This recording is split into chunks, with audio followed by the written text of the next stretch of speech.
বিধায়ক জাকির হোসেনের পর এবার আয়কর হানা তৃণমূল নেতা তথা কলকাতা পুরসভার মেয়র পরিষদ আমির উদ্দিন ববির বাড়িতে এবং তার হোটেলে। বুধবার সকালে তার বাড়িতে এক প্রস্থ তল্লাশির পর আমির উদ্দিনের হোটেলে অভিযান শুরু করেন আয়কর আধিকারিকরা। প্রায় 37 ঘন্টা অভিযানের পর বৃহস্পতিবার রাত প্রায় 9টা নাগাদ তার হোটেল থেকে বেরিয়ে যান আয়করের আধিকারিকরা। বেরোনোর সময় বেশ কিছু নথি তারা সিল করে দিয়ে যান। সেগুলি কিসের নথি সেগুলি স্পষ্ট নয়, তবে কোনো নগদ টাকা উদ্ধার হয়নি বলেই সূত্রের খবর।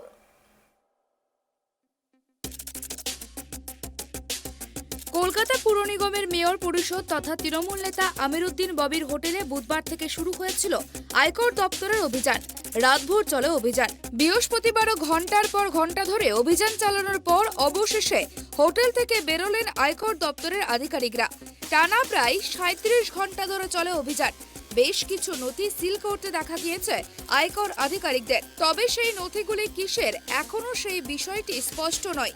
প্রসঙ্গত, বুধবার সকাল থেকে আয়কর দপ্তরের অভিযান শুরু হয়েছিল পুর নিগমের মেয়র পরিষদ আমির উদ্দিন ববির হোটেলে। বুধবার সকাল 8টা থেকে শুরু হয়েছিল অভিযান। টানা অভিযান শেষে এদিন রাত 8:30টার পরেও এজিসি বোস রোডের ধারে আমির উদ্দিন ববির ওই হোটেল থেকে বেরোন আয়কর আধিকারিকরা। প্রসঙ্গত, পুর নিগমের 54 নম্বর ওয়ার্ডের কাউন্সিলর তিনি। এলাকায় বেশ দাপট রয়েছে তার। দীর্ঘদিন ধরেই রাজনীতির সঙ্গে যুক্ত। 2010 সাল থেকেই কলকাতা পুর নিগমের কাউন্সিলর হিসাবে দায়িত্ব পালন করছেন তিনি। ইকবাল আহমেদ ডেপুটি মেয়র থাকাকালীন আমির উদ্দিন তার ঘনিষ্ঠ ছিল বলেই রাজনৈতিক মহলে পরিচিত ছিল। রাজনীতিক হওয়ার পর পাশাপাশি আমির উদ্দিন ববি একজন প্রতিষ্ঠিত ব্যবসায়ীও। পোশাকের ব্যবসা রয়েছে তার, পাশাপাশি একটি হোটেলও রয়েছে এজিসি বোর্ড রোডের ধারে। সেই হোটেলে দীর্ঘ 37 ঘন্টা অভিযান চালানো আয়কর আধিকারিকরা।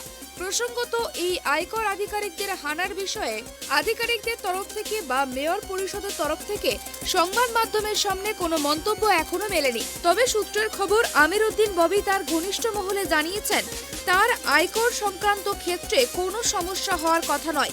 তিনি নিয়মিত আয়কর দেন বলেও ঘনিষ্ঠ মহলে জানিয়েছেন। তবে অপর তৃণমূল নেতা তথা বিধায়ক জাকির হোসেনের বিড়ির কারখানাতেও বুধবার থেকে অভিযান চালিয়েছিল আয়কর দপ্তর। সেখানে আবার প্রচুর অঙ্কের টাকার হদিশ পাওয়া গিয়েছে। শেষ পাওয়া তথ্য অনুযায়ী 11 কোটিরও বেশি অঙ্কের নগদ টাকার সন্ধান মিলেছে। Bureau report, tribe TV.